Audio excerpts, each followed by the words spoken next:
Kevin Costner was laid back and friendly at a Western Spirit, Scottsdale's Museum of the West Gala. The superstar removed a 10-gallon hat, finger-combed his sandy hair, donned black-rimmed glasses, and entered the room. The superstar, also known as Kevin Costner, the award-winning actor and director, grinned almost sheepishly, shook a few hands, waved, and made his way to the front of the crowded, makeshift dining hall. On Oscar weekend, he was collecting an award and trophy. But this was not the Academy of Motion Picture Arts and Sciences. Far from the glammed-up crowd in Los Angeles, Costner landed in the West's most Western town as the honorary guest of Western Spirit, Scottsdale's Museum of the West. Fitting that he came to a museum with a movie title name, as Costner made his fame and fortune in the motion picture business, taking home the inaugural Western Spirit Award, a beautiful sculpture designed by artist Harry Meghan. At a February 28th Western Spirit fundraising event, Costner may have to make room on a trophy shelf that includes 2 Oscars, 3 Golden Globes, and an Emmy. Other celebrities might have mumbled a few words of thanks, grabbed the trophy, and run to a waiting limo after the obligatory few minutes. Not this superstar,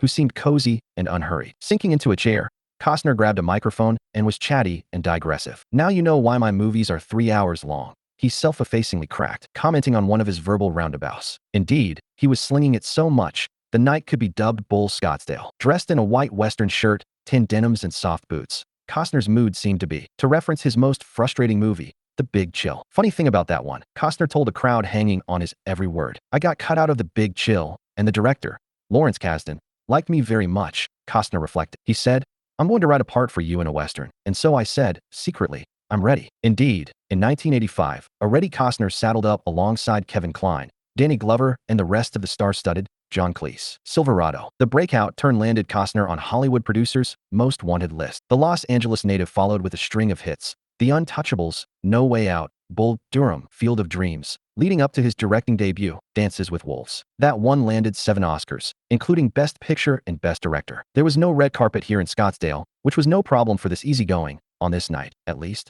icon. Laughing, smiling, even a little goofy, Costner seemed like he was having fun. He even stood up and acted out a scene that isn't in any of his movies, bringing to life an amusingly uncomfortable phone chat with George Steinbrenner, the late and legendarily harsh baseball owner. After Steinbrenner reneged on allowing Costner's For the Love of the Game crew access to Yankee Stadium, the movie star was tasked with talking him around. Almost like a present-day Gary Cooper, Costner's biggest movie successes bounced between baseball flicks, Bull Durham, Field of Dreams, and westerns, Silverado, Dances with Wolves, Yellowstone. The latter was emphasized in the Western Spirit Gala. Todd Bankafire, CEO of Western Spirit, put it, "Kevin Costner's passion for the West both personally and professionally truly exemplifies the mission of the museum." Looking far more youthful than his biological age of 70, the twice-divorced Costner noted, "I'm single several times," perhaps drawing winks from a few in the glam Western crowd. Costner's lighthearted mood shifted abruptly when he grew choked up talking about a Hollywood legend who died recently. "Gene was special," Costner told the Scottsdale crowd. "Best actor I worked with, Gene Hackman." By the time his 30 minutes on stage were coming to an end, Costner seemed like he could have stayed all night. Perhaps having the members of Modern West, his Arizona-based country music band, on hand helped his mood. "I was glad that I could come meet you," he said with a mischievous grin. "And thank you for being so generous to me and my friends. We ate all your food. I'm sorry about them.